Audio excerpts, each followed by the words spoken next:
ஓம் நமச்சிவாய. இன்னைக்கு நம்ம சுந்தரகாண்டின் தொடர்ச்சியை காண்போமா? அதாவது ஹனுமர் ராவணனை நோக்கி சொல்வதாவது என்னென்ன சொல்லிட்டு இருக்காரு. கடைசி என்ன சொல்றாரு? நீ செய்கிற அடாத செயலை வாலியும் செய்ய முயன்றான். சுக்கிரனுடைய மனைவியை முறை தவறி அபகரித்து கொண்டதற்கு தண்டனையாக ஒரே பானத்தை தொடுத்து ராமன் வாலியை மறுலோகத்திற்கு அனுப்பிவிட்டான். எந்த வாலியை பற்றி நீ எண்ணினால் நடுங்குவாயோ அந்த வாலியின் கதை இது அப்படின்னு சொன்னான். இப்பொழுது ஹனுமன் ராவனுடைய கண்களை கூர்ந்து கவனிக்கலானான். ராவணன் உள்ளத்தினுள் நடுக்கம் அவனை வாட்டிக் கொண்டிருந்ததை ஹனுமன் கண்டு கொண்டான். அவன் தூது வந்ததில் அவனிடம் அடங்கியுள்ள குறிப்பறிந்தும் திறமை இங்கனம் வெளியாயிற்று. இதை முன்னிட்டு இது சுந்தரகாண்டம் என்றும் சொல்லப்படுகிறது. கிஷ்கிந்தாபுரிக்கு அரசனான சுக்ரீவனை ராமன் நியமித்திருக்கிறான். அந்த சுக்ரீவன் ஒரு நண்பன் என்கின்ற முறையில் உனக்கு என் மூலம் செய்தி அனுப்பியிருக்கிறான். இதை நாமனிடம் மன்னிப்பு கேட்டுக்கொண்டு சமாதானமாக செய்து கொள்ள வேண்டும். இப்படியெல்லாம் அவர் சொல்ல ஆரம்பித்தார். அப்புறம் நான் வடிவத்தில் ராவணனும் வானர வடிவத்தில் சுக்ரீவனும் உன்னை ஒழித்து செல்வதற்கு முகாமாக இருக்கப் போகிறார்கள்.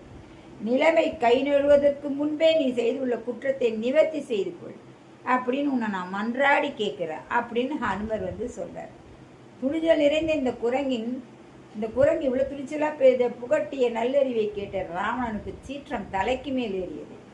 அப்பொழுதே அவ்விடத்திலேயே குரங்கை துண்டு துண்டாக வெட்டி தள்ளும்படி ஆணையிட்டான். ஆனால் இலங்கை வேந்தனுடைய இரண்டாவது இளைய சகோதரனாகிய விபீஷணன் குறுக்கிட்டார். இவன் விசுவாசம் மிகுந்த விவேகம் மிக படைத்தவன். இதுகாரும் எந்த நாகரிகம் வாய்ந்த அரசனும் தன்னிடம் வந்த தூதனை கொன்றது இல்லை என்னும் கோட்பாட்டை தன் தமையனுக்கு அவன் எடுத்து விளக்கினான்.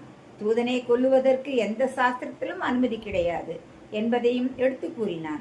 துணிச்சலும் போக்கிரித்தனமும் வாய்ந்தது இந்த வானரம் என்று ராவணன் பாராட்டினான். அத்தகையவனுடைய சிற்றத்தை விபீஷணன் ஒருவாறாக தனித்தார். இவ்வாறாக பேசிக் கொண்டிருக்கையில் அவர்களை அவமானப்படுத்தலாம் அல்லது அலங்கோலப்படுத்தலாம். தூதர்களை நம்ம அவமானப்படுத்தலாம், அலங்கோலப்படுத்தலாம். அதற்கு மேல் தண்டனை வழங்குவதில் வரம்பு கடந்து போகலாகாது. உயிரை வாங்குவதற்கு எந்த காரணம் கொண்டும் அனுமதி கிடையாது. இந்த தூதன் திரும்பி போய் இங்கு நிகழ்ந்த வேளை அரசகுமாரர்கள் இருவரும் தெரிவித்து படையெடுத்து வரும்படி தூண்டுவான். அன்னவர்கள் லங்காபுரியின் மீது முற்றுகை போடும் பொழுது அவர்களை எதிர்த்து போர் புரிந்து தோற்கடிக்க வேண்டும். இங்கனம் இளையவன் கூறலானான். அரக்க இயல்பே வடிவெடுத்தவன் ராவணன். அதலால் ஹனுமனுக்கு எந்த விதத்திலும் தீங்கு செய்யாது அவனை ஓட்டிவிட ராவனுடைய சிற்றியல்பு இடம் தரவில்லை. அவன் என்ன செய்தான் என்று நாளை மீண்டும்